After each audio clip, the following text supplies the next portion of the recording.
नहीं, वेदांत आएगा। वेदांत तो माइनस कॉस 45 और माइनस कॉस 45 क्या स्वैग। अरे इरैशनल में नहीं लेना चाहता, इंटीजर पॉइंट दो ना। हाँ -1 -2 बेटा सेकंड कोऑर्डिनेट देखो ना। हाँ हाँ -1, -1, -2 -1, -2 चलो ठीक है। सही तो है। -2, 1 ले। तो ये लो भाई, हमारे पास एक 3 ले लो भाई, -2, 3। चलो एक ठीक है, मतलब पब्लिक डिमांड है तो फिर -2, 3। अब इस क्वाड्रिलेटरल का एरिया निकालना है हमको, और ये तुमने सीखा ही नहीं है। कहाँ सीखा? हमने तो ट्रायंगल का एरिया सीखा है। सर उसको ट्रायंगल में डिवाइड कर देंगे। तेरा बैग क्या मतलब उछल रहा है ग्राउंड, क्या हो रहा है? सर बीडी डायगोनल बना के ट्रायंगल से कर सर उसको ट्रायंगल, 2 ट्रायंगल्स। हाँ सर। हाँ सर, हमने पेंटागन का भी वैसे निकाला था जो आपने वो बोल दिया। सर बीडी का बना, बीडी या एसी कुछ भी। क्या कट क्या कुछ भी बन सकता है। हाँ 2 ट्रायंगल्स बना के ऐड करते हैं। हाँ सही बात है। तो कौन से 2 ट्रायंगल? या तो हम कोऑर्डिनेट क्या है सर या तो बीडी या तो एसी। बी का ये -2, 3 है। This B is sir, 2, B 3, 2 -1 3, 3, -1 अच्छा सर। -1, -2। तो मैं किसको ज्वाइन करूँ, एसी को या बीडी को? एसी करते हैं। Sir AC. एसी करते हैं। So now we have 2 triangles, इनका एरिया निकाला जाए और इनको ऐड किया जाए तो आंसर आ जाना चाहिए। चलो निकालो, देखिए आंसर आता है।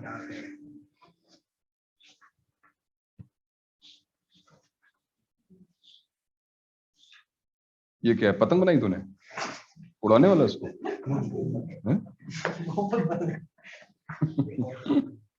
अच्छा अच्छा, था लास्ट लेक्चर में? नहीं था लास्ट लेक्चर में? थे नहीं थे? कहाँ थे? कल नहीं था। हाँ तो परसों तो था लास्ट लेक्चर मेरा। ठीक है।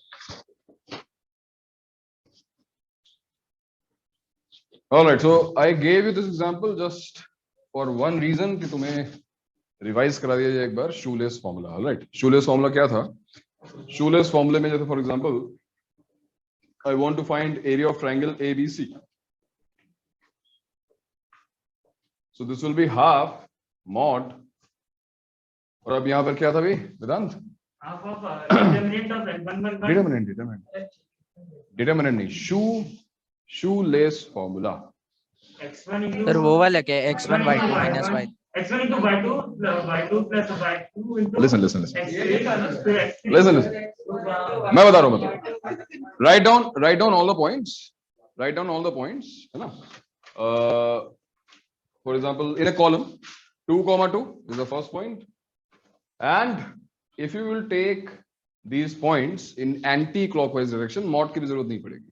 For example, let's take 2, 2, then we will take -1, -2, then we will take 3, -1, and the first point will be repeated. Remember, जो पहला पॉइंट है वो रिपीट करना है। This will be 2, 2 again.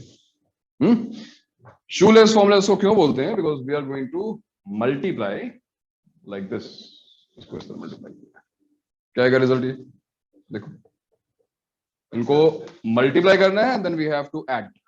Multiply करके ऐड करके फिर दूसरे से 8 half times 8. So it is -4. -1 is +1. 3 into 2 6. तो ये हो गया हमारा first part. And minus what? -2 -6 -2। तो डिटरमिनेंट सॉल्व करने या फिर तुम्हारा जो 10th का फॉर्मूला था उन दोनों से बेटर है, जल्दी आंसर आएगा। बताओ भी क्या रहा है? Half of what? क्या आंसर आ रहा है यहाँ पर? 7 - 4 is 3, और ये कितना हो गया? 10, तो ये हो गया 13। 13/2 is the area of triangle ABC, right? Now let's take other 3 points which are A, D and C, और इनका एरिया निकाल के हम ऐड कर देंगे ना। फाइंड इट आउट, जल्दी बताओ क्या आ रहा है। What is area of triangle ADC? और सेम मेथड से तुम्हें अभी एरिया निकालना है। अगर तुम्हें अब याद आ गया हो, सेम मेथड यूज करना है। राइट सर डाउन चीटिंग है सर, आपने सेवोट्स वालों को जो सेंटर पे आए थे उनको पता है, हमें नहीं बताया। अच्छा, तुम ये कह रहे हो कि ये हाँ सर, ये मैंने बताया नहीं। ऑनलाइन नहीं बताया था? नहीं सर, नहीं नहीं सर। बताया। ओह अच्छा अच्छा, हाँ उस टाइम तक बैटरी लो हो गई थी। कोई बात नहीं, देख लो भैया, अब देख लो, सर समझ में आ गया ना? सर हाँ सर लेकिन इस मेथड में दो ट्रायंगल लेने की भी जरूरत है ना, पूरा क्वाड्रिलेटरल एक साथ ले सकते हैं। यस, हाँ, सर। तभी तो मैं मेथड बता रहा हूँ ये वाला। लेकिन पहले हम तो लोग उसको homework वेरीफाई में करेंगे भी तब। पॉलीगन का वैसे ही हुआ होमवर्क वाले में फोर्थ क्वेश्चन एरिया में ट्रायंगल। तो सुनो भाई, जिन लोगों को ये मेथड नहीं पता है, मैं फिर बता रहा हूँ। देखो, ये जो पॉइंट्स है ना, इनको एक ऑर्डर में लिख लो। First point, second point, third point and repeat first point. First point को रिपीट करना है, राइट? एंटी क्लॉकवाइज जाओगे तो तुम्हें मॉड की भी जरूरत नहीं पड़ेगी। सर हम कोई भी आंसर विल ऑर्डर में लिख ऑलवेज बी सकते हैं ना? Positive, but if you take clockwise answer will always be negative. इसका प्रूफ हम वेक्टर्स लिखेंगे बाद में चलकर। तो फॉर एग्जांपल, अगर मुझे एडीसी का एरिया निकालना है, so it will be preferred to go anti clockwise. Otherwise anyways जो भी आंसर आएगा हम उसको पॉजिटिव बना लेंगे मॉड लगा के, उसको कोई इशू नहीं है। तो आप देखो यहाँ पर पहला पॉइंट हम कौन सा पिक कर रहे हैं, एक बार फिर चलो 2,2 पिक करते हैं। 2,2। सेकेंड पॉइंट किसको पिक किया जाए? If I am going in anti clockwise direction, -2,3, -2,3। Third point is -1, -2 and 2,2 जो था उसको रिपीट करो। ठीक है ना? ऐसा नहीं ऑर्डर चलेगा, कोई दिक्कत नहीं। अब इसको शू लेस देखो क्यों बोलते हैं, बिकॉज कई लोग देखो शू लेसेस इस तरह टाई करते होंगे, आई थिंक, पता नहीं। सर जो लंबा शू होता है सर उसमें होता हाँ, तो देखो यहाँ पे क्या आ रहा है, half, and if you multiply these numbers diagonally, like 2 into 3, -2 into -2, -1 into 2, what do you get? Tell me, what is the sum? 6 plus 4 minus 2, and then we have to subtract the other part. Other part is -4, -3, -1. तो ये देखो आ गया हमारा 8 और वहां पे आ गया 11, 19/2, correct? It is 19/2. And finally we are going to add the areas of these two triangles and we'll get 19 plus 13, 32/2. Answer is 16. So area of quadrilateral ABCD is 19/2 plus 13/2 is 16. Alright, अब कोई बहुत major change नहीं आया calculation में। मतलब तुमने अगर determinant बनाया होता तो भी शायद टाइम लगता। तुमने अगर वो 10th वाला फॉर्मूला याद है, x1 into y2 minus y3 एक साइक्लिक ऑर्डर में, वो यूज किया होता तो भी इतना टाइम लगता। बट इस फॉर्मूले का एक बहुत ही अच्छा यूज है, we can actually directly find the area of this quadrilateral using the same formula. How? See, alternate approach ये होगी, the same area can be derived using shoelace formula once again. Remember, we have to go in a particular order. For example, you cannot take A, B and then D. All right? तुम्हें points को plot करना पड़ेगा and then you have to go in a certain order. Preferably anti-clockwise, as I told you. तो अगर यहाँ पे हम anti-clockwise चलते हैं, let's take 2,2 as the first point. 2,2. Second point will be -2,3. Now third point is -1, -2. And then the fourth point also. 3, -1. एक clockwise दूसरा एक ही तो है मॉड। देखो अगर तुम क्लॉकवाइज लोगे तो आंसर नेगेटिव आ जाएगा, तो मॉड लगा के पॉजिटिव करना पड़ेगा। तो क्यों क्लॉकवाइज लेना चाहते हो? And repeat the first point 2,2. Let's verify. क्या देखते हैं आंसर सेम मिलता है क्या हमको? अगर एक ही स्टेप में आंसर आया तो अच्छी बात है ना?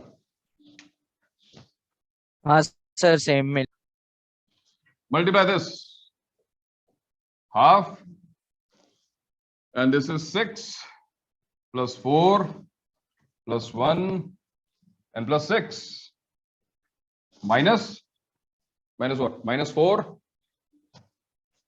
minus 3 minus 6 and minus 2. Calculate करो इसको कितना है? First is 17, second one is 17 plus 15 by 2. 17 plus 15 plus by 2 15, 32 by 2 answer. हाँ सर सेम आ रहा है 16. Yes. सही है ना? So no matter what is the size of polygon, triangle, quadrilateral, pentagon, hexagon, कुछ भी हो, तुम इस फॉर्मूले की हेल्प से अपना आंसर निकाल सकते हो। चलो ये फॉर्मूला तो मैं लिखवा देता हूँ, इसको हटा दो। एक सेकंड तो जो फॉर्मूले की हम बात कर रहे हैं, this works for area of any polygon. Area of polygon will be simply half and x1 y1, x2 y2, x3 y3 and so on to xn yn, but don't forget to repeat the first point. First point repeat नहीं करोगे तो answer wrong आ जाएगा भैया। x1 y1 अब इतना लिखना काफी है। शूलेस कैसे यूज करना है बता चुका हूं। this multiply these, but remember ये पॉइंट्स ऑर्डर में होने जरूरी है, अदरवाइज आंसर मैच नहीं करेगा। तो तुम्हें एक बार अगर मान लो कोई पेंटागन हेक्सागन आ गया, so you have to locate all 5-6 vertices and preferably go in anti-clockwise order। ठीक है, तो ये हो गया हमारा एरिया का फॉर्मूला। अब ठीक है, एरिया फाइंड कर लेंगे हम। सर तो मतलब कोऑर्डिनेट सिस्टम पे लोकेट करना है ना पॉइंट्स को? हाँ, कोऑर्डिनेट प्लेन में उसको लोकेट करना है। राइट, चलो अब आगे बढ़ते हैं। ठीक है ना, कोई डाउट किसी को? हाँ ओके, नो सर चलो आगे बढ़ते हैं अब। तो एरिया ऑफ पॉलीगन के बाद, एरिया ऑफ ट्रायंगल के बाद नेक्स्ट पॉइंट है स्लोप। स्लोप भी 10th स्टैंडर्ड में था या नहीं था? लेकिन सिलेबस से एक्सक्लूडेड था क्या वो भी? सर क्या चीज सर? अच्छा ठीक है, कोई बात slope y equals to mx plus c इतना ही था सर हमने वैसे भी स्लोप किया है सर, एनसीईआरटी में नहीं भी किया होता। अच्छा, एनसीईआरटी में देखो हुआ तो बहुत कुछ है, लेकिन किया गया कि नहीं किया गया, प्रॉब्लम तो ये है ना। क्यों भाई सब सर पर किया कि नहीं किया स्लोप? था, पढ़ा ही था। अब मैं पूछूंगा स्लोप क्या होता है तो बोलेगा स्लोप ये लाइन नहीं होती है, ये लाइन भी नहीं होती है। सर आपने what is slope? स्लोप किसी लाइन का कैरेक्टरिस्टिक होता है। तो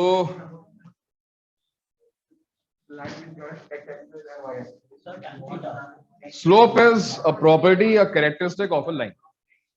It gives you the direction of a line.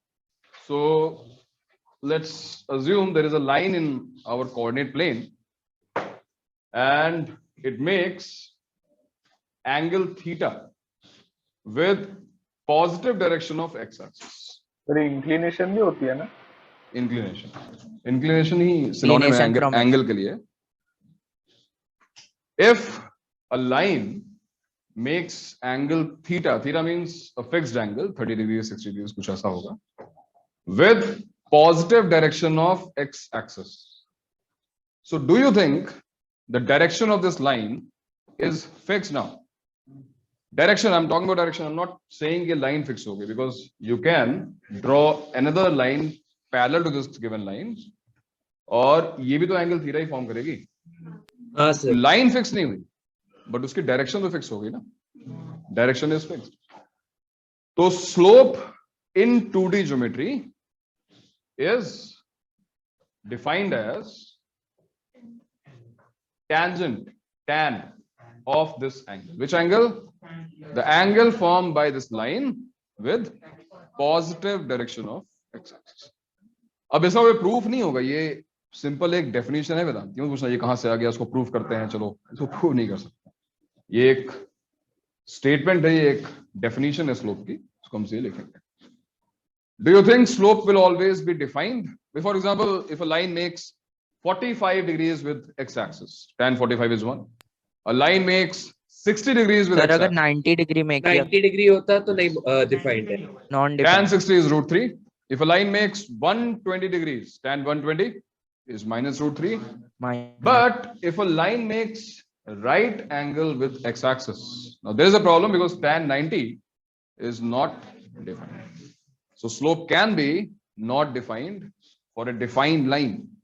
है ना, line तो defined है ना भाई, line तो है ही हमारे पास, but slope उसका not defined हो सकता है। और लिखते हैं, चलो लिखो 90 and 270 90 and 270 you will never get 270, Sadgun.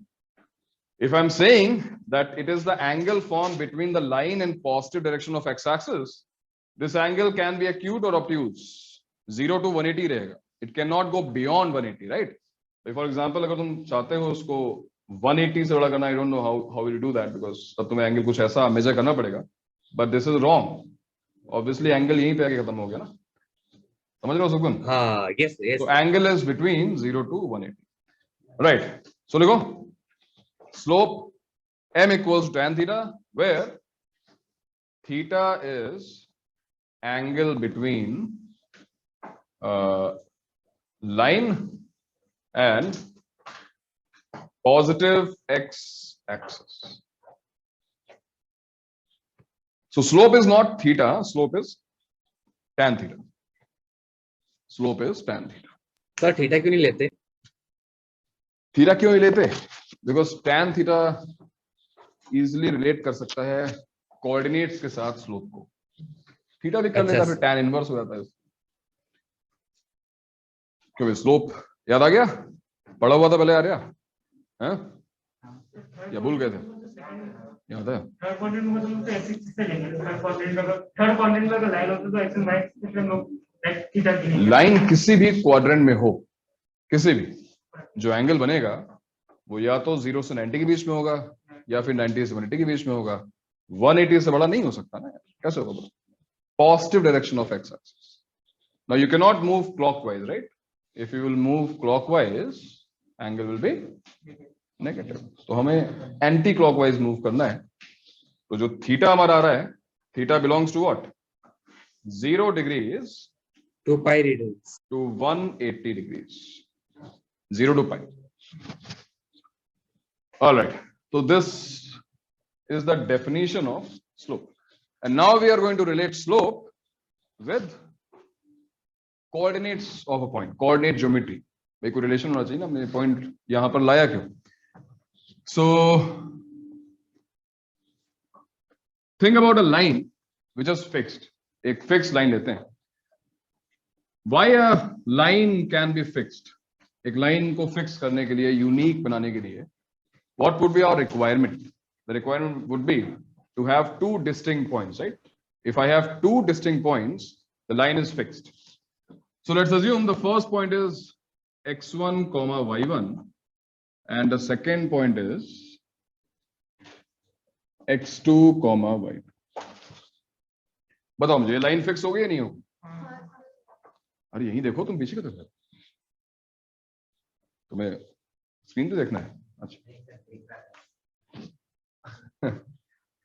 अरे मेरा तो नहीं चल रहा ना, हाँ ठीक है। So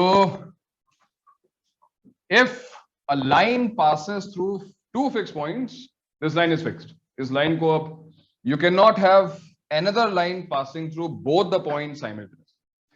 And if this line is fixed, its direction is also fixed. That means इसका slope भी fixed होना चाहिए. Tan theta must be fixed. yes।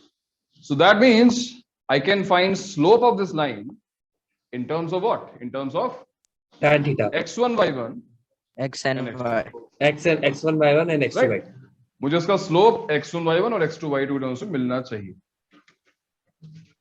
कैसे मिलेगा भाई? y2 minus y2 minus divided by y1 upon x2 x2 minus x1. Yes, sir. Correct. तो distance formula जब तुमने प्रूव किया था और जो कंस्ट्रक्शन ने किया था या सेक्शन फॉर्मूले के टाइम पे, वही चीज अगर हम दोबारा करें, let's make this right angled triangle. Do you remember what is the length of this side? y2 minus y1. It is y2 minus y1, and what is the length of this x2 side? minus x1. x2 minus x1. x2 minus x1, Tan theta is opposite by adjacent. and this angle will be also theta. For what reason? बताओ भाई बताओ, ये angle theta क्यों होगा बताओ? Corresponding नहीं angle. पता? ये सही आंसर दिया उसने, नहीं पता। Sir, corresponding angles होता है। Left right to left right, dance dance dance नहीं करना इस पे भी, बाद में क्लास के बाद है ना, सब लोग मिलके करेंगे, माइक लेकर। ये बच्चा जो है थोड़ा कंफ्यूज है क्योंकि लेफ्ट देख रहा है, राइट देख रहा है, पीछे भी देख रहा है, लेकिन आगे नहीं देख रहा है। प्रॉब्लम ये है। तो आगे देखो और बताओ कि ये दोनों एंगल्स सेम क्यों होने चाहिए, कोशिश करो। फिर देखो ये दोनों एंगल्स सेम क्यों होने चाहिए?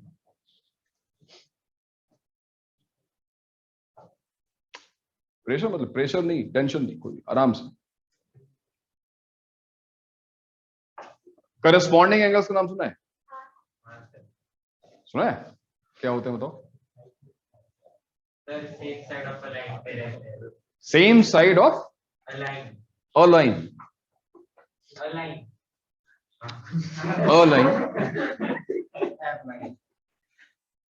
पैरेलल लाइन से कुछ मतलब होता है करस्पॉन्डिंग एंगल्स का? मतलब लाइंस पैरेलल होनी चाहिए ऐसा कुछ नहीं। ट्रांसवर्सल। यहाँ पे तुम्हें दो लाइंस दिखाई दे रही है जो पैरेलल है। ये देखो ये एक्स एक्सिस है और ये लाइन है, ये दोनों पैरेलल है, ठीक है? तो ये दोनों करस्पॉन्डिंग एंगल्स हुए ना, ट्रांसवर्सल हुए, इसलिए थीटा सेम है। और आप सबको दिखाई दे रहा होगा बहुत सिंपल सा, अगर हम ट्रिग्नोमेट्री यहाँ पे यूज करें, ट्रिग्नोमेट्री यूज करेंगे अच्छा ये, हाँ बताओ भाई tan थीटा क्या होगा इस ट्रायंगल में? अरे मुझे मत देख, उसको देख, डायग्राम को। शाबाश। परपेंडिकुलर लेंथ क्या है? अरे क्यों हेल्प कर, उसको पता है भाई परपेंडिकुलर पता है ना। हाँ, और बेस क्या है? क्या बात, तो बताओ क्या लिखूंगा?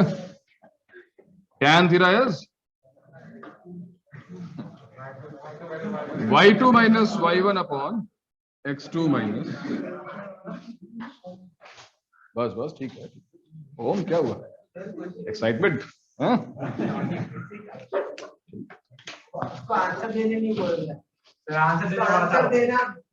अच्छा उसको आंसर देना है, आ रहा है।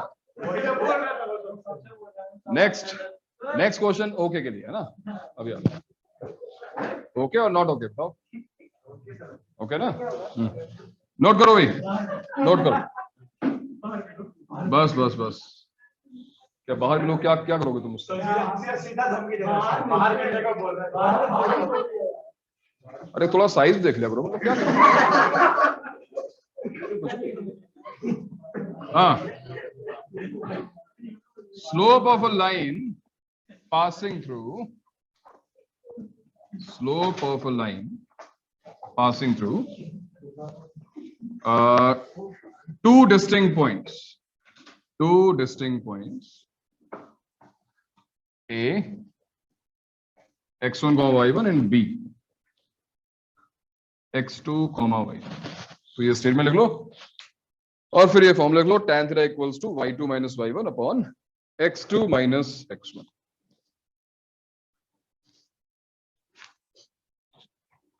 डन।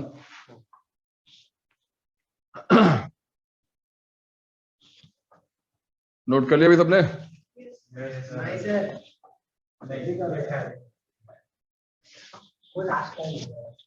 इधर हो गया ना, इस साइड तुम लोग हो गया अभी? सदगुण, अभिनव, हमारे क्लियर सर? हाँ सर हो गया। राइट भी हो गया sir. Tanish, yes sir, yes sir. Alright, चलो अब कुछ क्वेश्चंस ट्राई करते हैं। भाई 2 फॉर्मूले आ गए हैं तो कुछ क्वेश्चंस तो बनते हैं। तो पहला क्वेश्चन बहुत ही सिंपल सा, एनसीईआरटी में भी नहीं होगा, हो सकता है एनसीईआरटी में हो। Find slope of a line, find slope of a line passing through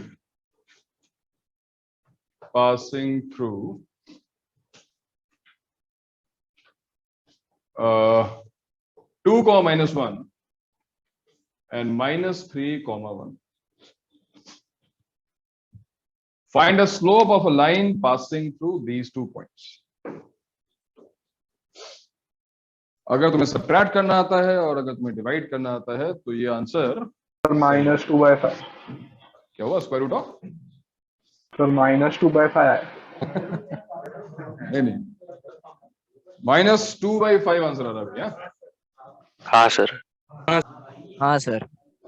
okay, कैसा आंसर आ रहा है इसका? क्या करना है? मेथड बताओ, मेथड क्या होगा?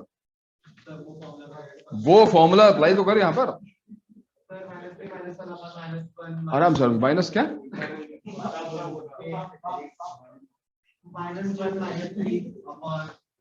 -1 -3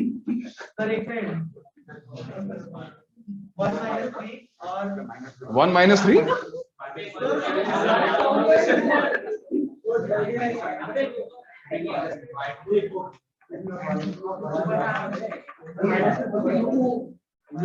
मतलब स्लोप निकालने में जो है, अब तो बाहर मिला -1 + 2 + 3। 1 - -1 divided by -3 -2. अरे ओके, Sir, देखो minus माइनस और -1 sir. -1।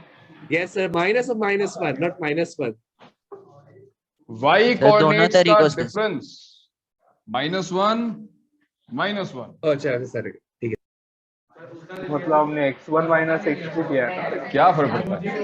2 हाँ चल y1 कोई बात -y2 लिखो या y2 -1, फर्क क्या? नहीं। हाँ सर, ठीक ही बात। यहां से माइनस कॉमन निकाल लेना, उसमें क्या फर्क है? बट ऐसा नहीं कि y1 - y2 और x2 - x1, ज्यादा तूफानी काम नहीं करना है। -1 -1 and 2 + 3, minus of -3 + 3.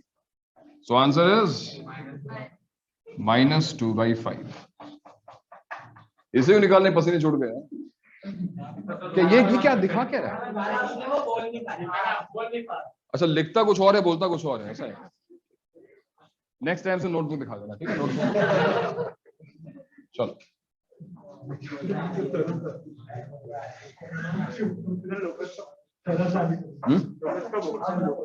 बस लोकस के बाद हो रहा है, इंतजार की घड़ियां खत्म होने वाली। Okay, next question. Check if 1,3, 6, -2 and -1,5 are collinear or not.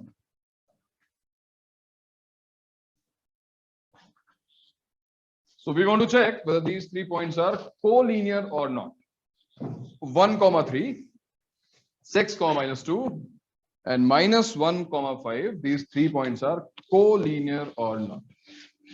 Distance formula से निकाल लेते हैं ना सर? क्या निकाल लेते हैं? डिस्टेंस फॉर्मूला से निकाल लेते डिस्टेंस फॉर्मूला से निकाल लेते हैं। ओके, और एरिया एरिया से निकाल लेते हैं। सर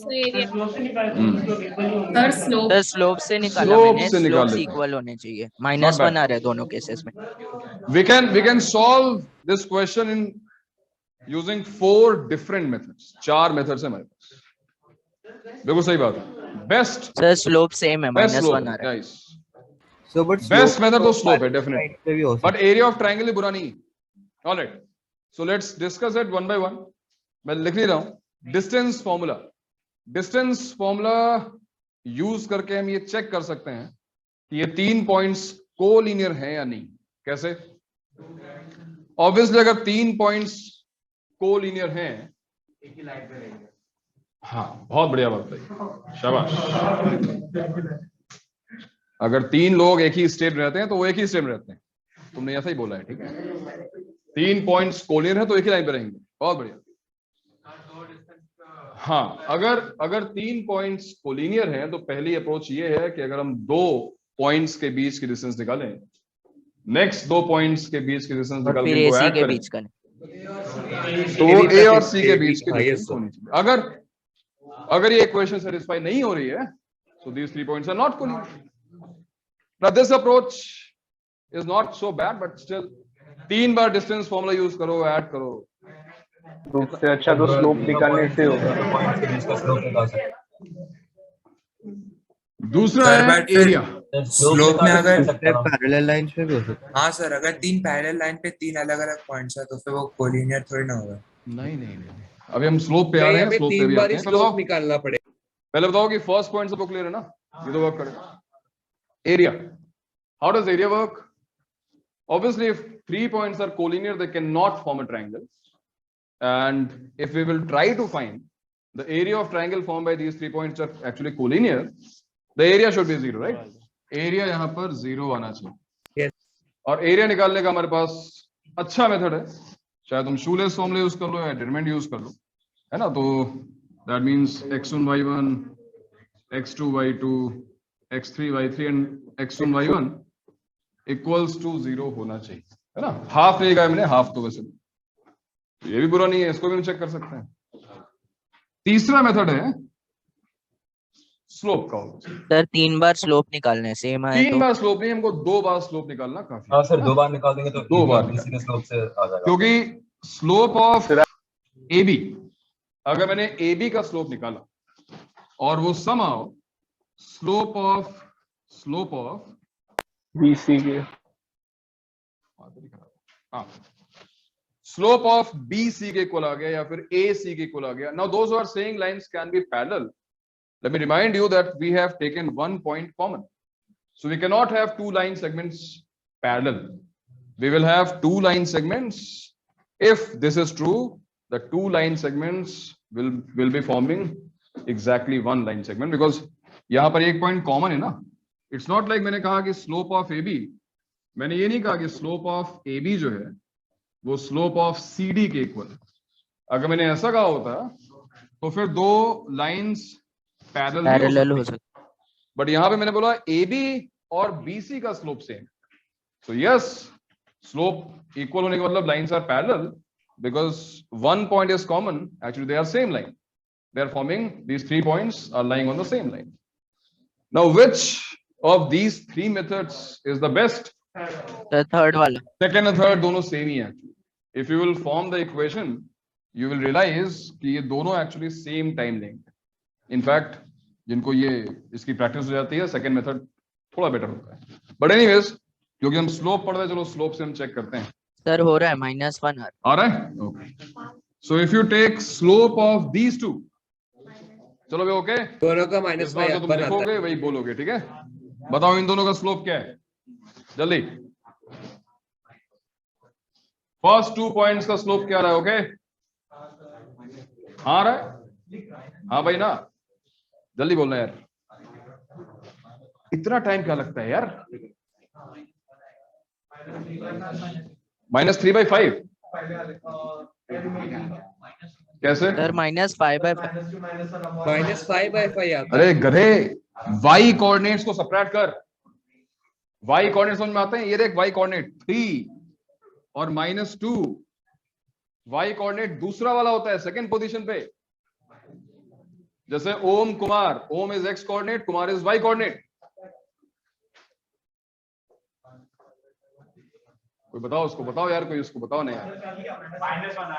आ गया -1? कैसे आया? तो पहले क्या कर रहा था? Time pass?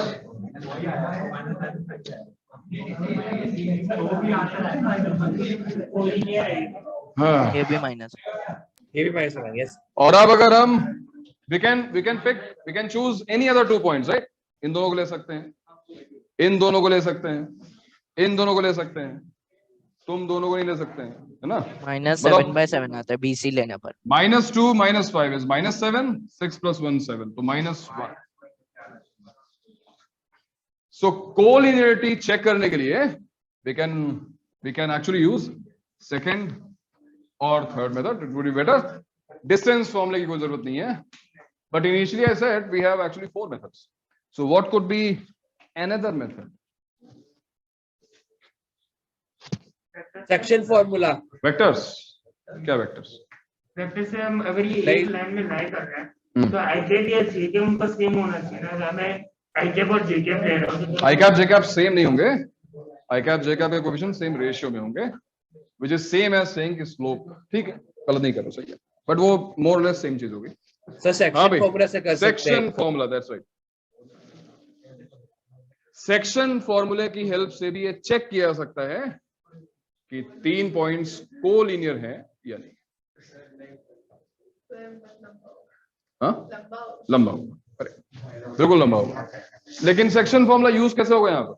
बहुत सिंपल सी बात है कि अगर मान लो इन दोनों पॉइंट्स के बीच में ये पॉइंट आ रहा है, हाँ, तो याद है तुम्हें एक्स का फॉर्मूला डिफरेंट था, वाई का formula different.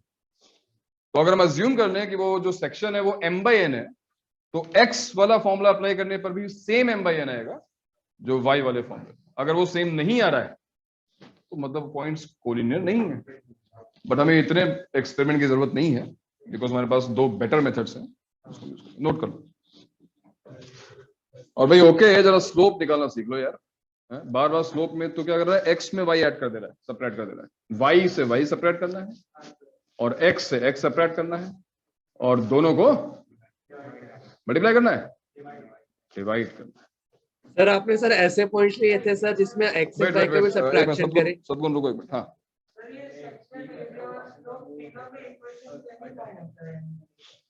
Yes yes, final जो इक्वेशन है कि वो सेम. तो अप्रोच हमारी डिफरेंट जरूर है, बट फाइनल इक्वेशन ऑब्वियसली जो वेरिएबल्स से उनका कनेक्शन तो एक ही होगा ना. सही बात है. सर इक्वेशन क्या आ गया? एबी और बीसी का इक्वेशन सेम आना चाहिए. Equation of line equation AB वो तो हमने पढ़ा ही नहीं अभी तक, लेकिन सेम आएगा. इक्वेशन ऑफ लाइन भी सेम आएगा.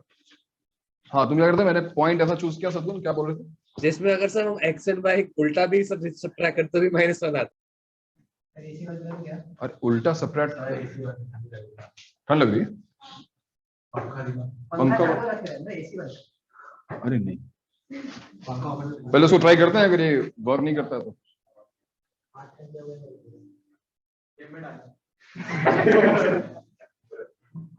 अच्छा, वो बोला नहीं घर पे छोड़ के आना है उसको.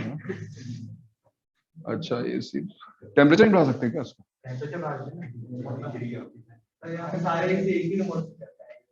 ऐसा है क्या? बढ़ा दो फिर, है तो बस रिमोट हो. सर वेदर वार्निंग आ गई sir, heavy rain. Heavy rain. चलो थोड़ी देर में. हाँ भाई, तो पिछली बार सत्गुण कोरोना की न्यूज लाया था, इस बार वेदर की न्यूज लाया है. हाँ सर, आज सर इस बार इंटेंशनली Out of करके nowhere. रखा था. वेदर. हाँ तो बताओ भाई, वेदर बॉय हमारा क्या बता रहा है? क्या क्या क्या न्यूज है? Weather advisory sir, heavy rain हाँ. मॉडरेट. टोर्नेडो आने वाला है? नहीं सर, ऐसा तो नहीं लिखा. ऐसा नहीं है. नहीं, अभी के लिए तो कुछ नहीं लिखा वैसा. एक्चुअली कई सालों से जब ये IMD वाले बोलते हैं ना हैवी रेन, पता चलता है जिस दिन प्रिडिक्शन होता है हैवी रेन वाला, उस दिन बारिश ही नहीं होती. हाँ, एनीवेज, चलो भाई. तो स्लोप और एरिया दोनों पॉइंट्स क्लियर है, क्योंकि अब हालांकि ये पॉइंट भी 10th स्टैंडर्ड में था, बट ये जो पॉइंट है वो पूरी कोऑर्डिनेट ज्योमेट्री में रिपीटेडली तुमको मिलता रहेगा. और सबसे अच्छे क्वेश्चंस इस चैप्टर के, इस मैथमेटिक्स के इस सेक्शन के इसी पॉइंट से आने वाले. And this is locus of a point.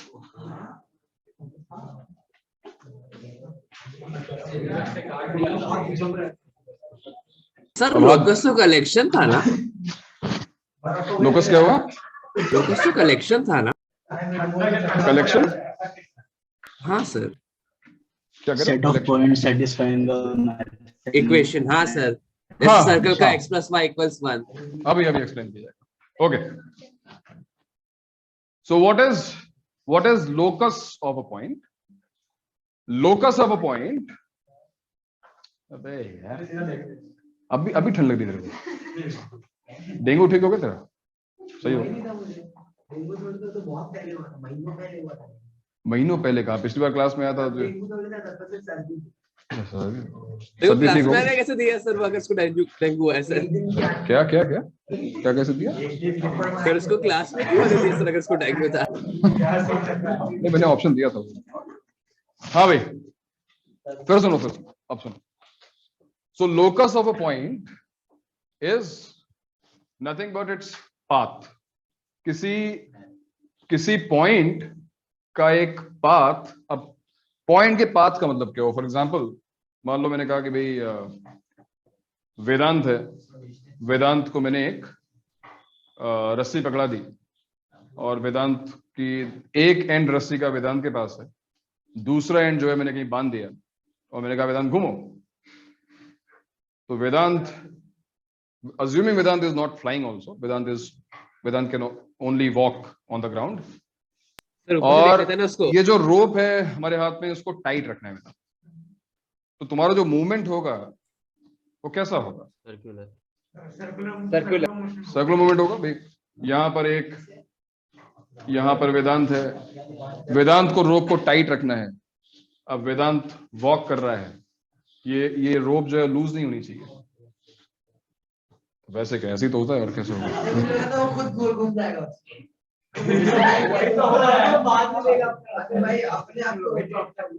सही। तो नहीं, वो एक्सेस पे रोटेट हमें समझ में कोई बात।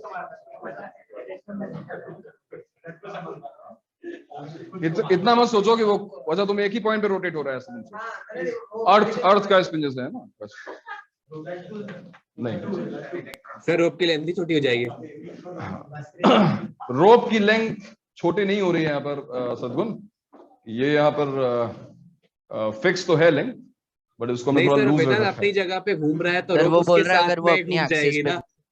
अपनी जगह पे घूम रहा है। हाँ, अपनी जगह पे वेदांत नहीं घूम रहा है भाई। वेदांत जो है अच्छे खासा कॉन्सेप्ट है। कबाड़ा तुम लोग से सीखो ना, कैसे होता है ना। सही, बहुत अच्छी बात। ओके, वेदांत एक स्ट्रेट रोड है और वेदांत उसके पैरेलल मूव करना चाहता है। तो वेदांत का जो लोकस है, वेदांत का जो पाथ है, वो कैसा है? एक स्ट्रेट लाइन, क्योंकि वो स्ट्रेट रोड के पैरेलल मूवमेंट जो ऑब्जेक्ट का मूवमेंट एक पाथ है मतलब। हाँ, वही तो जो वेदांत के मूवमेंट का पाथ है वही तो लोकस है वेदांत है ना।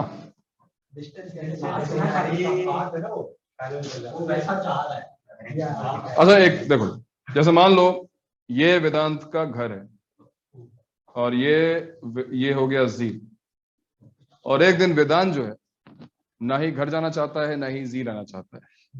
वेदांत wants to move on and on in such a manner कि भाई अगर घर से भी कोई ढूंढने आए और जील से भी कोई ढूंढने आए तो दोनों सेम टाइम पहुंचे। इसका मतलब उसके डिस्टेंस घर से और जील से हमेशा इक्वल रहती है। तो कैन यू इमेजिन वेदांत कहाँ मूव कर रहा है? Again, Vedant can not fly, Vedant is moving on the ground. Sir ellipse नहीं, it should be the perpendicular bisector। भाई वेदांत तुम कहीं हो अगर इस परपेंडिकुलर बाइसेक्टर पे, तो तुम देखो घर से और जील से इक्वल डिस्टेंस पे हो ना। So you can be anywhere, इस मिड पॉइंट पे आ जाओ, हमेशा इक्वल डिस्टेंस पे रहोगे। तो तुम्हारा जो मूवमेंट है उसका जो पाथ है वो क्या है? वो एक straight line, and this is a special straight line which is perpendicular bisector of the line segment joining these 2 points। हाँ, लोकस एक स्ट्रेट लाइन बिल्कुल बोल सकते हैं। लोकस एक स्ट्रेट लाइन, ठीक है ना। अभी मान लो वेदांत जो है, वेदांत के घर के पास एक 2 रोड्स यहाँ पे क्रॉस कर रही हैं और वेदांत फिर से चाहता है कि दोनों रोड से इक्वल डिस्टेंस पे रहे। एंगल बाइसेक्टर पे रहेगा। Angle bisector. भाई वेदांत मूव करे तो वेदांत को पता होगा ही है ना। तो वेदांत will again move on a straight line, and this time the straight line will be the angle bisector, right? Angle bisector of these two lines. Now it can be the other angle bisector also, this one. भाई अगर दो lines intersect करेंगी तो दो angles form हो सकते हैं ना, so we can have two angle bisectors. तो वेदांत तुम यहां भी मूव कर सकते हो, राइट? यहां से भी देखो डिस्टेंसेस जो आएंगी वो इक्वल रहेंगी। So what is locus of a point? Locus of a point is its path. मतलब इसमें दो लोकस होंगे। हाँ, इसका आंसर होगा two straight lines which are bisecting the angle formed by these two. So what is the definition of locus? Locus is a path. Locus is a path traced by a point in certain geometrical conditions. Now we have some conditions imposed. क्या है वो? Call आ रही है? अच्छा, क्या कर रही हूँ? नहीं, कुछ इंपॉर्टेंट तो बात चेक करना सर, मतलब उसको आराम से बार-बार क्यों निकाल रहा है? हाँ, locus of a point is its path. अच्छा, लिख रहे हो क्या तुम लोग? नोट करो, देखो डेफिनेशन लिखो। Locus of a point is its path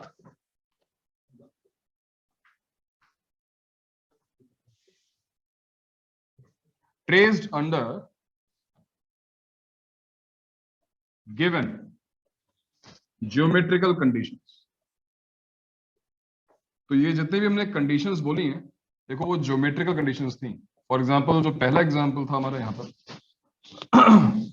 when I said that this rope should be tight, that means इन दोनों पॉइंट्स के बीच की डिस्टेंस चेंज नहीं होनी चाहिए। In this case we got a circle.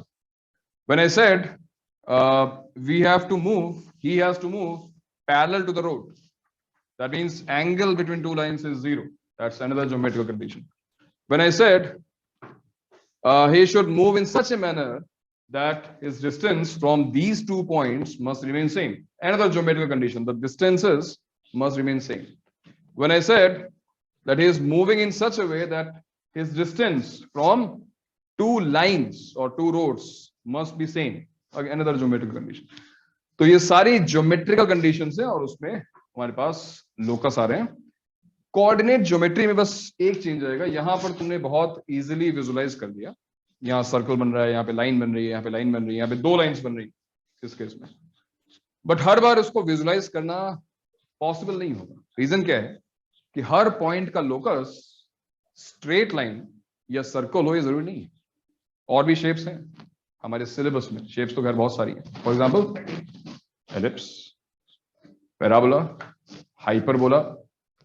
हाँ, फॉर एग्जांपल हमको locus of earth निकालना हुआ, अर्थ का जो मूवमेंट है वो एलिप्टिकल है अराउंड द सन, पता ही होगा। फैन, एसी, थोड़ी देर के लिए तो ठीक है माहौल, अभी ठीक नहीं है, हाथ ठंडे तो उसको ऐसा रब करते रहो।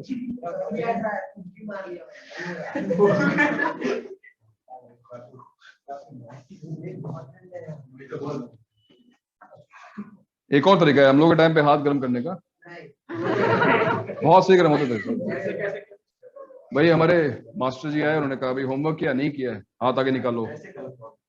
4-5 बार में हाथ ऐसा गर्म होगा, 3 दिन तक गर्म रहेगा। ट्राई करना है, बताओ। अगर ज्यादा ठंडा हो मुझे बता देना, मैं बता दूंगा बहुत सही से। हाँ, तो मैं ये कह रहा था कि जो हमारा पाथ आएगा यहाँ पर, वो जरूरी नहीं है कि स्ट्रेट लाइन या सर्कल हो, मतलब ये जरूरी नहीं है कि हम उसको विजुलाइज कर पाए। कोऑर्डिनेट ज्योमेट्री की हेल्प से we can always find the equation of this path, equation of the locus. Straight line की भी एक इक्वेशन होगी, सर्कल की भी एक इक्वेशन होगी। तो आओ देखते हैं कि कैसे कोऑर्डिनेट ज्योमेट्री में किसी पॉइंट का लोकस निकाला जाएगा। तो इसको समझने के लिए देखो, अच्छा, इसको समझने के लिए हम लोग उसी सिचुएशन को वापस कोऑर्डिनेट ज्योमेट्री की टर्म्स में, यानी जो पहला पॉइंट था हमारा कि वेदांत एक फिक्स पॉइंट से उसको बांध रखा है, तो कोऑर्डिनेट ज्योमेट्री में उस फिक्स पॉइंट को, अभी चलो एक फिक्स पॉइंट को हम लोग ओरिजिन अज्यूम कर लेते हैं और मान लो वेदांत यहां पर है, ठीक है। वेदांत को जिस रोप से बांधा गया है उसकी लेंथ है 5 यूनिट्स, ठीक है Vedant. Now Vedant is free to move, Vedant जो है मूव कर सकता है, और ऑब्वियसली हमको बताया कि वेदांत एक सर्कल में मूव करने वाला है, बट यहां पर हमारा आंसर सर्कल नहीं आने वाला, ये कोऑर्डिनेट ज्योमेट्री क्या आने वाला वो देखते हैं। Now I want to find locus of this point, locus of V. You know the path traced will be a circle, right? Locus में पार्ट मतलब आपको पाथ फाइंड करना है, लोकस फाइंड करने का एक पाथ फाइंड करना है, right?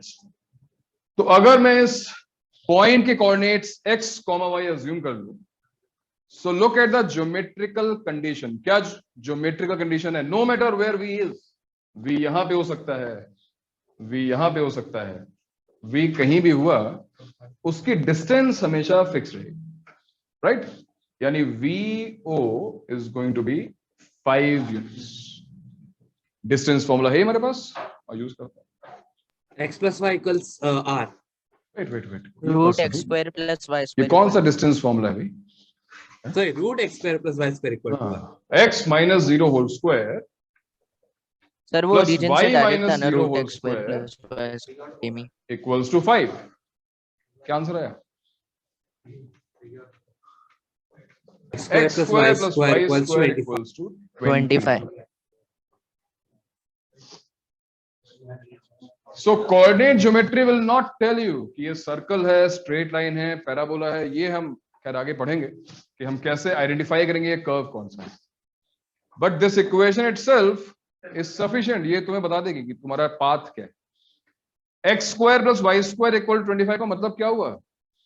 इस सर्कल पे तुम कोई भी पॉइंट पिक करोगे तो वो हमेशा इस इक्वेशन को सेटिस्फाई करेगा। For example let's take 3, -4।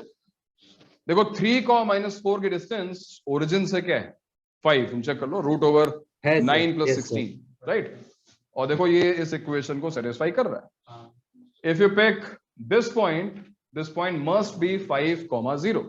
भाई डिस्टेंस 5 है ना, देखो 5, 0 इस इक्वेशन को सेटिस्फाई कर रहा है। So in coordinate geometry we will get equation of locus. An equation means what? A relation between x and y. x और y के बीच में रिलेशन हमको मिलने वाला है। लोकस ऑफ पॉइंट बोल सकते हैं, लोकस ऑफ पॉइंट। हाँ, ये लोकस ऑफ, ये लोकस ऑफ अ पॉइंट ही है। बताओ ये एग्जांपल समझ में आया? तो इस तरह के कुछ क्वेश्चंस हमको सॉल्व करने हैं, और ये पॉइंट मैं फिर बता रहा हूँ, ये पॉइंट है तो अभी इजी लग रहा है, बट आगे चलकर ये काफी ट्रिकी होने वाला है, इसलिए ध्यान से, ठीक है, ढंग से समझो, नोट करो। हर बार हमको इक्वेशन पर, अगर डिस्टेंस की बात आ रही है तो डिस्टेंस फॉर्मूला यूज करेंगे, अगर कोई और ज्योमेट्रिकल कंडीशन है तो वो यूज करेंगे, बट मोस्टली तुम्हें अभी जो क्वेश्चंस मिलेंगे वो डिस्टेंस। यस,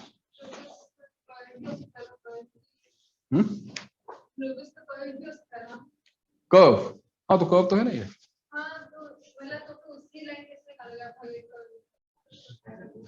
इक्वेशन में मिलेगी, तुम उसको अभी आइडेंटिफाई नहीं कर पाओगे। मैं ये कह रहा हूं कि हमको आंसर तो मिल जाएगा, बट हम उसको आइडेंटिफाई नहीं कर पाएंगे। It's like you go to a foreign country, you taste something, you liked it, but you don't know the name of the dish, तुमको नहीं पता वो क्या है, but you just like it. तो सिमिलरली एक हमारे पास एक आज स्ट्रेट लाइंस पढ़ने के बाद ये इक्वेशंस तो होंगी, सर्कल हमने भी नहीं पढ़ा फॉर एग्जांपल, पैराबोला चैप्टर नहीं आया अभी, एलिप्स नहीं आया, हाइपरबोला नहीं आया, तो इक्वेशंस देखकर अभी हम आइडेंटिफाई नहीं कर पाएंगे कि वो इक्वेशन किस कर्व को रिप्रेजेंट करती, बट आंसर यही होगा, यानी आंसर की में जो लिखा होगा वो ये लिखा होगा। तुम्हें सर्कल या पैराबोला मार्क नहीं करना है, तुम्हें बस इक्वेशंस नहीं, it can be a random curve जो हमने नहीं पढ़ा है, हमने सिलेबस में नहीं है ऐसा। हमारे सिलेबस में straight line, circle, parabola, ellipse और हाइपरबोला, तो ये पांचों है तब तो हम आइडेंटिफाई कर लेंगे after full course of coordinate geometry. But उसके अलावा कोई अगर कर्व आता है तो हम आइडेंटिफाई फिलहाल नहीं कर पाएंगे, कोई बात नहीं, देखेंगे। ओके एक और क्वेश्चन ट्राई करते हैं। जैसे मान लो हमारे पास ये एक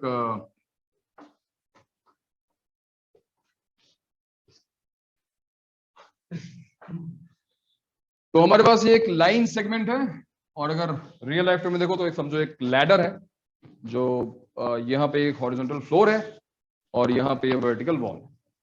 okay, right now it is at rest, assume कर सकते हो कि ऑलमोस्ट वर्टिकल थी, and then all the contacts यहाँ पे जितने भी हो रहे हैं दे आर फ्रिक्शनलेस। इसका मूवमेंट अगर मैं फिजिक्स में उसको चेंज करना चाहूँ, अदरवाइज ए बी की लेंथ जो है वो फिक्स्ड है, मान लो अभी के लिए एल यूनिट्स मान लेते हैं इसको।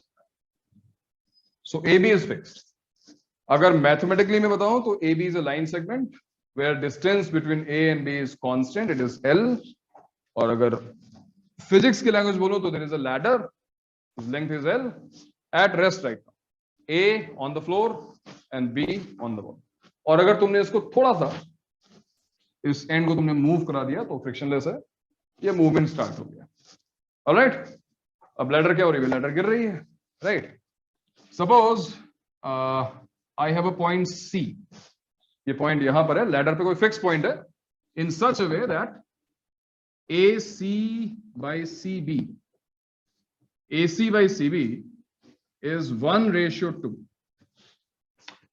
अगर ये लेंथ कांस्टेंट है और AC by CB, AC by CB is fixed, तो ये पॉइंट फिक्स हो गया ना भाई। अब क्वेश्चन ये है कि अगर ये लैडर का मूवमेंट स्टार्ट हुआ, लैडर का मूवमेंट कैसा होगा, A will go to right and B will come down, right. But ladder की लेंथ फिक्स्ड है, ये पॉइंट फिक्स्ड है, तो डेफिनेटली C एक पाथ ट्रेस करने वाला है भाई। फॉर एग्जाम्पल मैं पूछूं B का लोकस क्या होगा, no B is fixed on the wall, B का लोकस ये वॉल होगी, मतलब एक स्ट्रेट लाइन होगी। मैं पूछूं A का लोकस क्या होगा, A has to move on x axis, A का मूवमेंट भी एक स्ट्रेट लाइन हो गया। Similarly I am asking you what will be the locus of this point C, इस पॉइंट C का लोकस क्या होगा, कैन यू गेस क्या हो सकता है?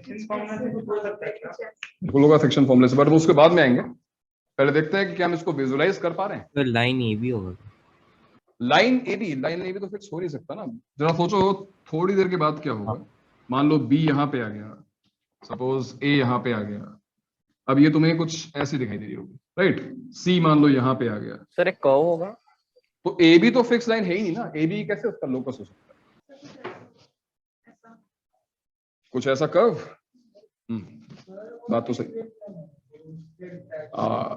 सर सर्कल होना चाहिए,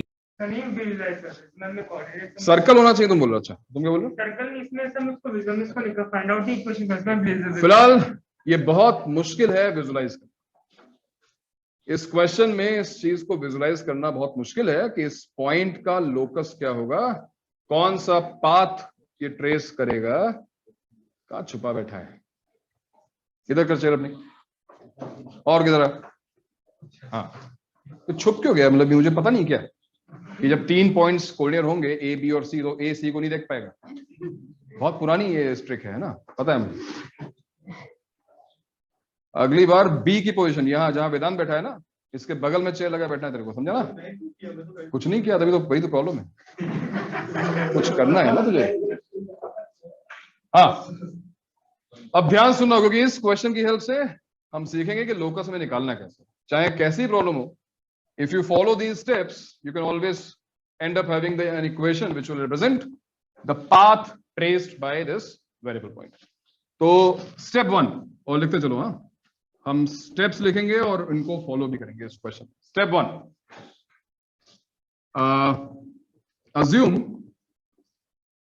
assume coordinates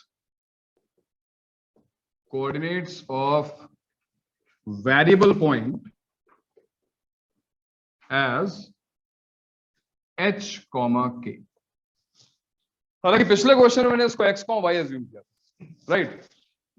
आंसर भी हमारा x square plus y square equal 25 आ गया, बिकॉज जनरली हम x एक्सिस के कोऑर्डिनेट यानी एब्सिसा को x से और ऑर्डिनेट को y से रिप्रेजेंट करते हैं। So what is the reason to take h and k not x and y? h height हो जाएगी। नहीं, h हाइट नहीं हो जाएगी। और k क्या हो जाएगी?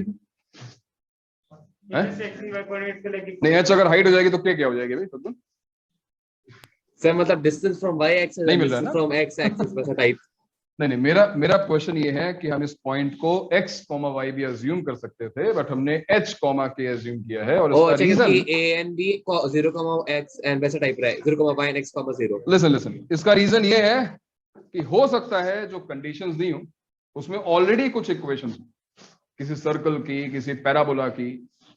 अब मान लो कोई कर्व दिया होता है x और y में, और मुझे इस पॉइंट का लोकस निकालना है और उसको मैंने x, y अज्यूम कर लिया, तो वो दोनों x, y आपस में हमें कंफ्यूज कर देते, कौन सा x किसका है ना। तो इसलिए बेटर होगा, सिमिलरली अगर क्वेश्चन में कहीं h और k यूज हो चुका है, सो वी आर, ऐसा कोई जरूरी नहीं है कि हमको h और k यूज करना है।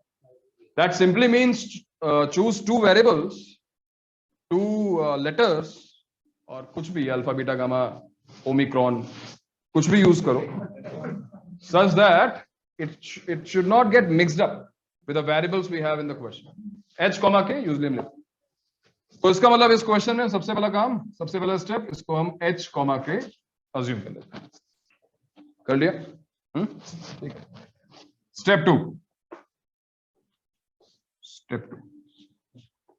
स्टेप 2, हालांकि मैं बहुत शॉर्ट में लिखूंगा, बट इसको सबसे क्रूशियल स्टेप यही, apply the geometrical condition.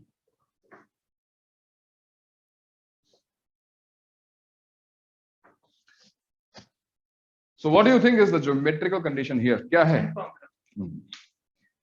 Her question में एक ना एक ज्योमेट्रिकल कंडीशन होगी। यहां पर वो ज्योमेट्रिकल कंडीशन यहां लिखी है, AC by CB is 1/2. That means section formula. We have to apply section formula. But ये सेक्शन फॉर्मूला अप्लाई करने के लिए तो पता है तुम्हें A और B के कोऑर्डिनेट्स भी चाहिए, राइट? जो कि है जो y कोऑर्डिनेट होगा वो 0 का और b का जो कोऑर्डिनेट होगा, पहले A का दूसरा कोऑर्डिनेट तो बोल क्या है? 0, x, 0 होगा। नहीं पता ना, x कोऑर्डिनेट नहीं पता है ना, तो y कोऑर्डिनेट 0 होगा, बट x कोऑर्डिनेट नहीं पता ना, सही। तो यहां पर A और B के कोऑर्डिनेट्स को अज्यूम करना पड़ेगा। रिमेंबर, h, k तो ठीक था जिसका हमें लोकस निकालना है, x, 0 और y, c। A और B के कोऑर्डिनेट्स भी अज्यूम करने पड़ेंगे अगर हम सेक्शन फॉर्मूला अप्लाई करना चाहते हैं तो इस क्वेश्चन में चलो A को अज्यूम कर लेते हैं। क्या अज्यूम करेंगे? A, 0, why not? Yes. Sir x, Small a, 0 और B को अज्यूम कर लेते हैं 0, B। So now we have 4 variables.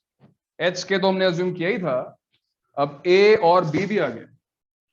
Anyways, ये अज्यूम करने के बाद अब हम सेक्शन फॉर्मूला तो लगा सकते हैं ना। So let's apply our geometrical condition. Let's apply section formula and see what do we get. Apply section formula. चलो section formula apply करो and tell me what is H and what is K.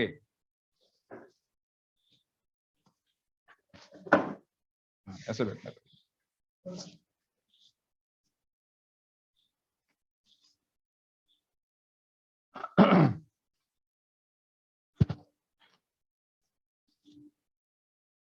So what is H? H क्या आ रहा है अभी? 2a/3। H आ रहा है 2a/3, है ना? Obviously सेक्शन फॉर्मूला देखो ना, 1 इधर। हाँ सर, मुझे आ रहा है 2a/3। हाँ, 1 यहां पर है। Yes, so 1 into 0 plus 2 into a divide by 1 plus 2 और है ना 2a/3 b/3, 2a/3, b/3। H is 2a by 3 and K is K apply B by 3. 1 into B plus 2 into 0 by 3. That is B by 3. So H is 2a by 3 and K is B by 3. Okay. Step 3. Third step.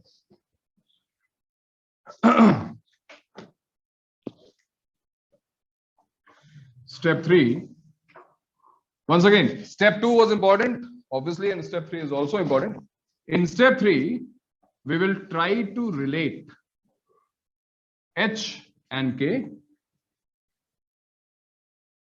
by eliminating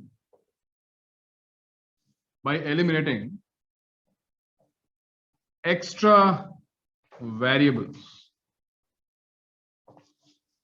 Remember, extra variables जो भी हमने assume किए हैं, we cannot have these extra variables in our locus, in our final answer.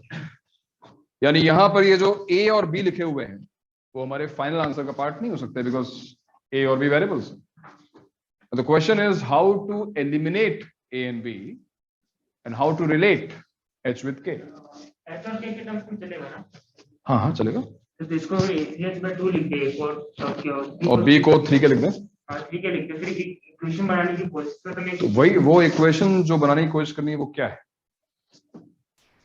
क्या यहाँ पर कोई ऐसी चीज है जो अब तक हमने यूज नहीं की है इस पूरे क्वेश्चन में जो इन्फॉर्मेशन दी हुई थी? Sir, distance between points A and B. Distance between point A and B is constant. Remember, this is a ladder. This is a fixed line segment. इन दोनों पॉइंट्स के बीच की डिस्टेंस जो है वो फिक्स्ड है. क्या होगा? क्या इक्वेशन आएगी बताओ?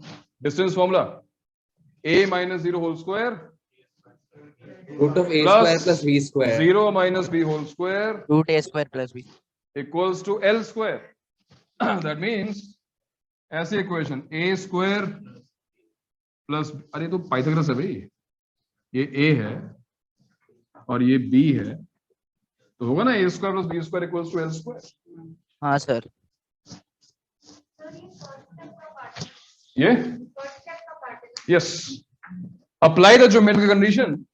मैंने पर्पसली इक्वेशन लिखी थी पहले, तो मैं रियलाइज कराने के लिए कुछ ऐसी इंफॉर्मेशन है जो हमने यूज ही नहीं. सेक्शन फॉर्मूला तो यूज किया बट हमने डिस्टेंस फॉर्मूला या फिर दूसरी इंफॉर्मेशन का अभी तक यूज नहीं की.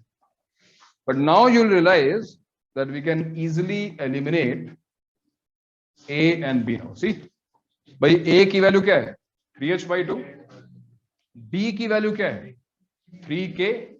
और अगर तुम इन दोनों को सब्स्टिट्यूट कर दो फर्स्ट इक्वेशन में, देखो ना, A equals to 3h by 2 and B equals to 3k. Now let's substitute in equation 1. So what do we get? A square is 9, h square by 4 plus 9k square. Yes, 9k square equals to square. L square. Right और तुम्हारा answer आ चुका है. Yes, एक formality बाकी है step 4 में. Now replace h by x and k by y because finally we want an equation in terms of x and y, है ना. यूजुअली जो कोऑर्डिनेट्स होते हैं वो x और y की टर्म्स में लिखते हैं. तो तुम्हारा जो फाइनल आंसर है वो आ चुका है पहले ही, यहाँ पे ये आंसर आ चुका है, पर उसको लिखने के लिए x और y में लिखा जाएगा. तो क्या आंसर आ गया तुम्हारा? 9x square by 4 plus 9y x square by equals to L 4 plus 9y square plus equal to L 9y square. square equals to L square. क्या किया मैंने? रिप्लेस क्यों किया? बिकॉज ये कन्वेंशन है, किसी भी लोकस की इक्वेशन या किसी भी कर्व की इक्वेशन x और y की टर्म्स में लिखी जाती है. अगर हमारा एक h एक्सिस बनाया जाए और एक k एक्सिस बनाया जाए तो ये भी इक्वेशन सही है, इसमें कोई गलती नहीं है. ठीक है, नोट कर लो, नोट करो. और ये क्या है भाई? सर ये पूछना था कि एक्स एंड वाई में कितना डिस्प्लेस हुआ है, क्या चीज? एक्स एंड वाई में कितना जो लेडर है वो नीचे गया, कितना वो जो लेडर है वो कितना स्टेप हुआ अपने ऑरिजिनल पोजीशन से। हाँ, तो वो सब निकालने के लिए फिर क्या करना पड़ेगा? कितना नीचे गया मतलब? तो कितना डिस्प्लेस हुआ अपने ओरिजिनल पोजीशन में, जहाँ लेडर रखा हुआ है उससे कितना displace तुम बताओ लैडर कितना कहाँ तक जा सकता है? आगे ग्राउंड पे तो जाएगा। अब अगर तुम फिजिक्स में जाना चाहते हो तो ये लैडर अगर मूव कर रहा है तो बी पॉइंट फ्लोर पे आ जाएगा, ए तो फ्लोर पे है ही, और कहाँ जा सकता है? अब अगर ये फ्लोर को तोड़ के नीचे घुस जाए तो अलग बात है भाई, वरना है? ऐसा तो होना नहीं चाहिए। ओके, हाँ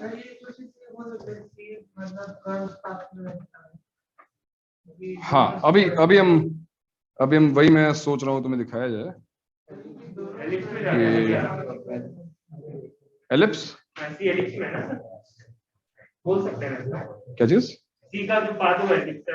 हाँ, सी का जो पाथ है वो एलिप्स है, तुम्हें कैसे पता?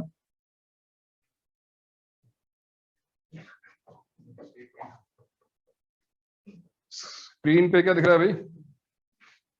क्यों? डेस्मोस आया सर। डेस्मोस आया? हाँ सर। डेस्मोस आ गया।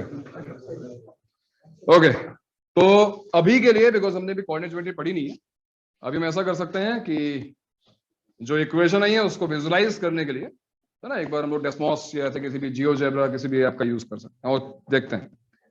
तो 9x square divided by 4, 9x square divided by 4 plus 9y square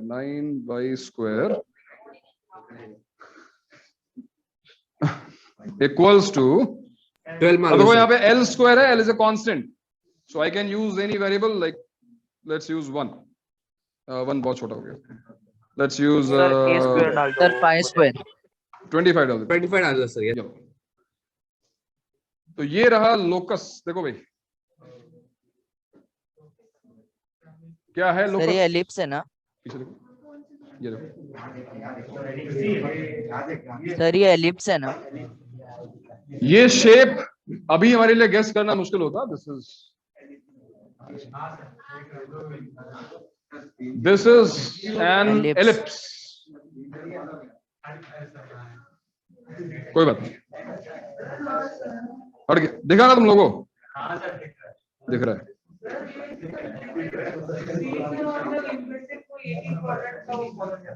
हाँ, ऑब्वियसली इस क्वेश्चन के हिसाब से अगर तुम विजुलाइज करना चाह रहे हो तो कुछ ऐसा आएगा, मतलब एलिप्स का केवल 1/4 पोर्शन है, लेकिन जो भी इसकी इक्वेशन होगी वो तो मैच करेगी ना उससे, मतलब ये इक्वेशन जो है वो सही है, बस ये पूरा एलिप्स नहीं मिल सकता।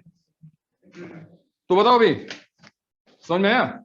ये है लोकस और ये है लोकस। सर एलिप्स का ज्योमेट्रिक कंडीशन क्या होता है? एलिप्स का क्या होता है सर? ज्योमेट्रिक कंडीशन क्या ये होता है? कर्व्स इक्वल होते हैं ना? Geometrical condition. ओके, एलिप्स की ज्योमेट्रिकल कंडीशंस कई होती हैं, जिनमें से सबसे इजीली कॉम्प्रिहेंड करना है अगर तुम्हें तो just like circle, if you take 2 fix points, 2 fix points लो and take a variable point such that the sum of distances is constant, PA plus PB is constant। जो P का movement है वो एक एलिप्स होगा। Wait for this chapter, ये chapter जब आएगा तो देखा जाएगा, बट फिलहाल ये मुझे बताओ कि ये चारों स्टेप्स समझ में आए? और यहाँ पर तुम्हें एक फन फैक्ट दिखाता हूँ। फन फैक्ट ये है कि हम, क्योंकि लैडर और उसकी बात करें मुझे याद आया, तो देखो ये लैडर जो है वो उसका मूवमेंट है, ए ऑब्वियसली राइट को मूव करेगा जब लैडर गिर रही होगी, और B obviously towards the floor move कर रहा होगा, राइट?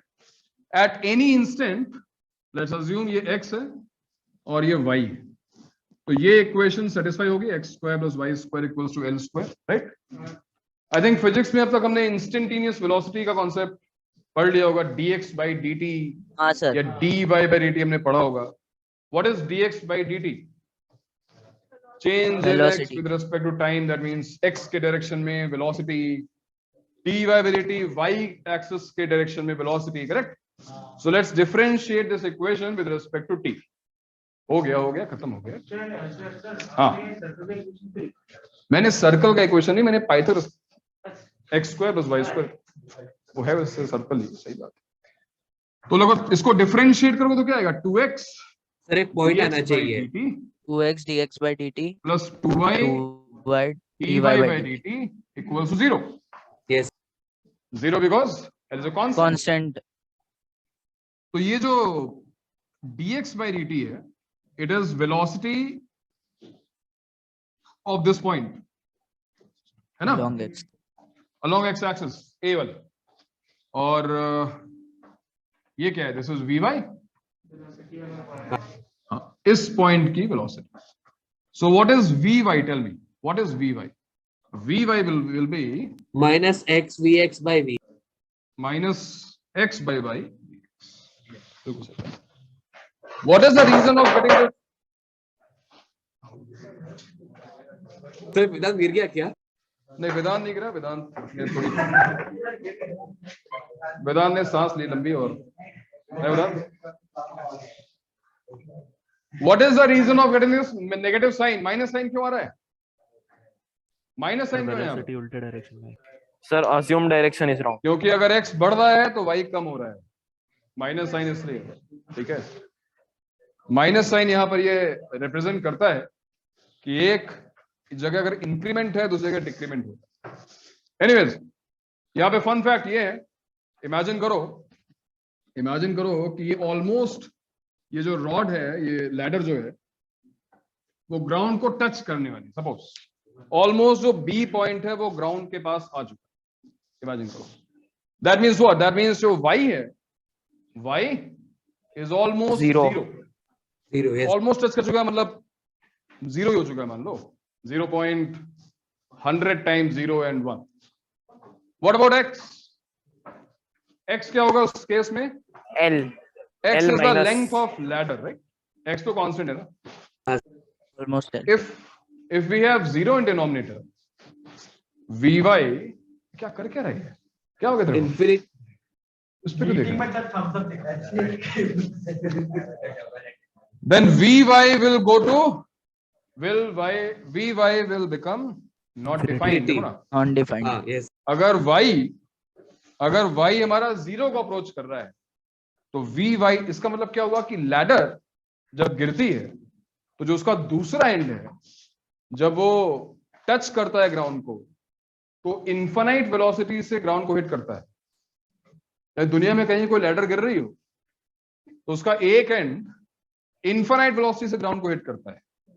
कितने यार, मतलब लैडर को गिराना कितना गड़बड़ काम है. सोचो कितने सारे अर्थक्वेक आ जाएंगे. इनफाइनाइट वेलोसिटी मतलब मोमेंटम, समझ रहे हो? क्या होगा पता नहीं. एपोकलिप्स. लैडर गिरना मतलब खत्म, मामला ही खत्म. सर एनर्जी भी सर infinite हो जाएगी. सर ये लिखना नहीं. एक 1 by 1. एक मिनट. हाँ वेदांत क्या बोल रहे हो? उसके बाद तुम गिर गए थे. तुमने कुछ सुना ही नहीं. तो अब रुको एक मिनट. हाँ, तुम क्या पूछ रहे हो अभिनव? सर मैं बस पूछ रहा था, लिखना नहीं है ना, ऐसे ही बता. नहीं, लिखना नहीं है, ये फन फैक्ट है भैया. ऑब्वियसली यहाँ पे कुछ मिस्टेक है ना यार. ऐसा कोई नहीं हो सकता है कि कोई लैडर गिरेगी हाँ सर. तो उसका दूसरा एंड जो है वो इनफाइनाइट वेलोसिटी से स्ट्राइक करेगा ग्राउंड पे. सर ऐसा कैसे हो थोड़ी सकता है? पकड़ा है हम लोग ने. क्या नहीं पकड़ा? सर vx भी ऑलमोस्ट 0 हो जाएगा ना सर. vx किस खुशी में 0 हो जाएगा? ये एंड रुक जाएगा यहाँ पर. हाँ सर, बहुत थोड़ा मूव अरे करेगा वाह, ना. बहुत से फिजिक्स पढ़ रहा है सदगुण तो है. सर, ये लैडर नहीं है ना. ये लैडर यहाँ पे गिर रही है, फ्रिक्शनलेस फ्लोर है, तो ये रुकने का क्या रीजन, क्या रोकेगा इसको?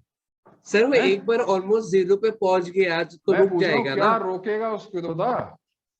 ग्रेविटी. क्या रोकेगा? कौन सा फोर्स है जो उसकी ऑपोजिट डायरेक्शन लग रहा है जो उसको रोकेगा? है कोई फोर्स? या न्यूटन बाबा ने कुछ गलत बताया था हमको? नहीं सर, मैं फ्रिक्शन अज्यूम कर रहा हूँ. फ्रिक्शन अज्यूम कर रहा था. तो यहाँ पर कुछ गड़बड़ है भाई. इसको सही मान के मत बैठ जाना कि भाई तुम फिर भूकंप ले आओ, लेटर गिरा. तो यहाँ पर मिस्टेक क्या है वो तुम निकालना.